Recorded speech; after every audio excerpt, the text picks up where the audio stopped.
Alright, so I just wanted to show you some of the problems that might happen. So what I'll do is I'll just record the screen, and you will kind of see what I'm doing, and that way hopefully you'll pick up. So this is a note for Galen Cooper, August 18th. We see that this is a follow-up and medication refill, urine toxicology. All the ICD-9s are ICD-10s, which is perfect. Everything looks good here. Everything looks good here.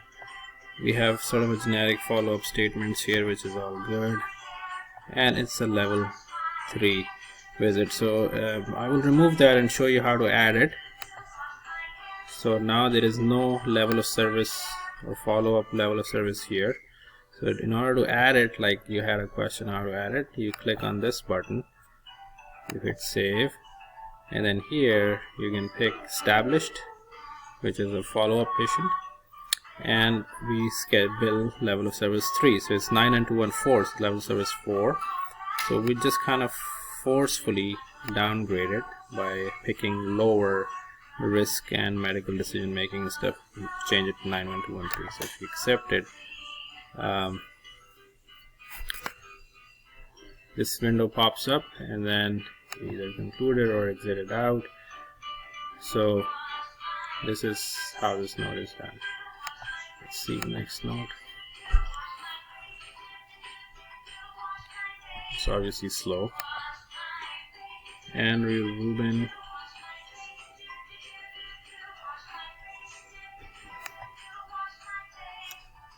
Once again, a follow-up medication refills, urine toxicology. Everything looks okay here. We come down, we look sure, make sure the exam is okay. We make sure that the generic statements are there, and we make sure that level service is 3, established patient. That's good. Now the medications typically go into a different diagnosis, which is this long-term use of opiate analgesics. I typically put all the medications under that diagnosis.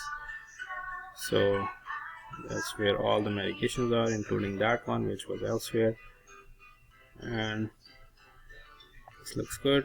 Close that too. We'll move on to the next one.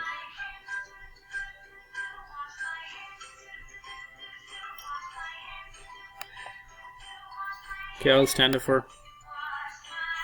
She probably also had a follow-up, a regular refill. Exit out. Follow-up medication refill, urine toxicology. All the ICD-10s are in place. All the exam findings are okay. We have a generic statement here. Patient came for a follow-up, blah blah blah. It's all good. It's all good. Alright, so we don't have a level of service here, which is in charge capture. So once again, we actually have it here, but it's way down. So we need to bring it up. So it's under other prescriptions or other orders. You click on it, you say move to another diagnosis, and move it to the first diagnosis on the list. So level of service should always be in the first diagnosis.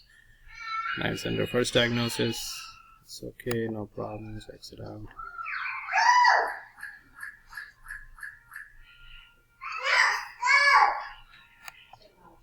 So I'm going to try to store these videos in an external hard drive or in the Google Drive, so you can go through these videos and see exactly what I'm doing. Colleen should also be a follow-up, possibly a nerve block. Alright, so she's actually an epidural, so bilateral lumbar transfemoral epidural injection. We make sure by clicking here and patient alerts if we need authorization. So we do need authorizations to see it here. Epidural auth required.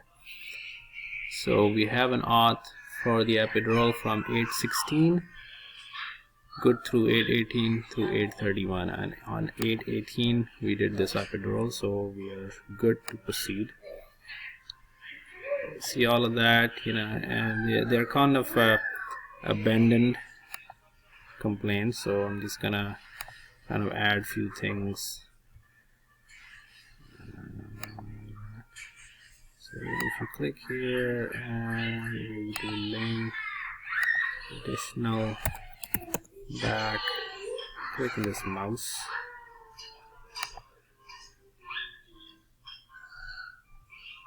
To see how it will kind of add it.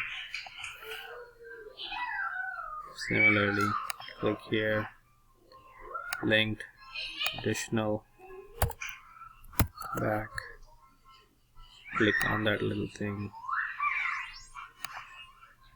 add that.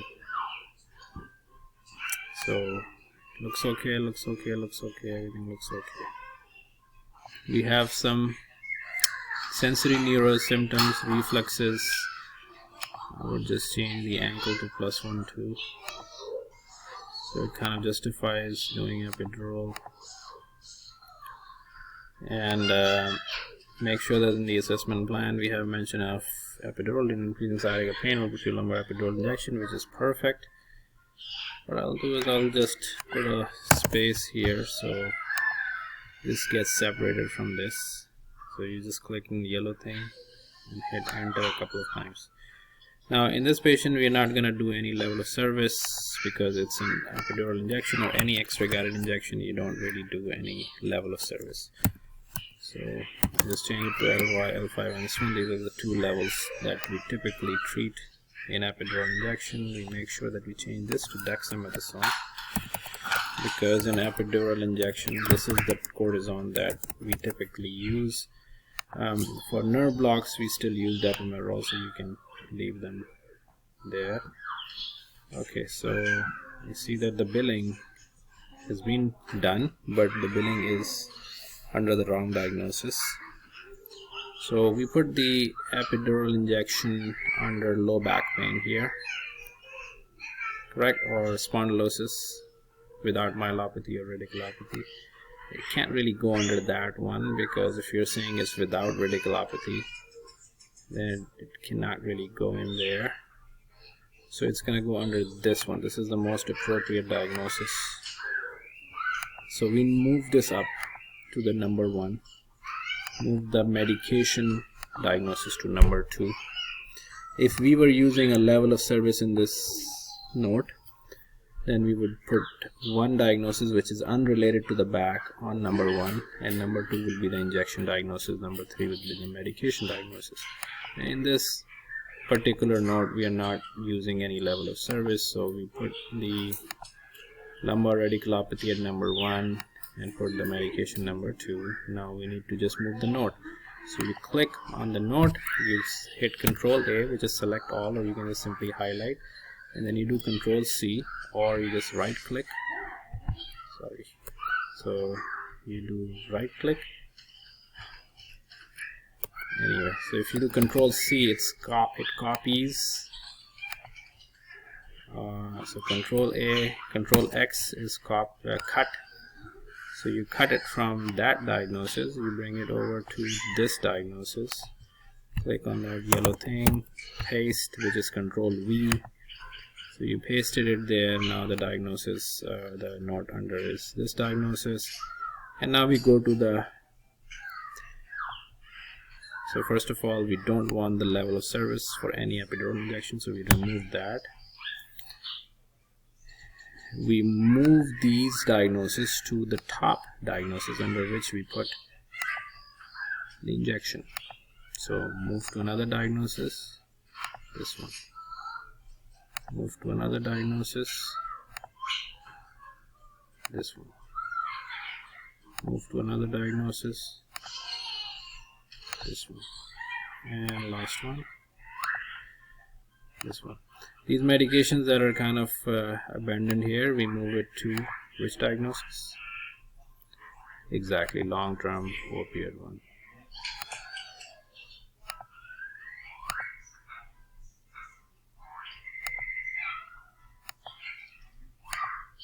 Okay, so now it looks like everything is sorted out here. All the diagnoses look okay. We did 2 level bilateral, so we have 1 code for the single level right side, 1 code for the single level left side. Remember, it's Blue Cross Blue Shield that require right and left modifiers. We have the cortisone J code, which can go under any of these diagnoses. So if you want, you can remove it from here by going up and then just put it underneath any other diagnosis. And then we have the contrast code and one each of right and left for the second level. So this looks perfect now.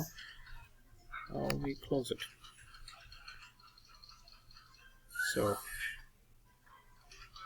I'm gonna go over some more notes and record another video.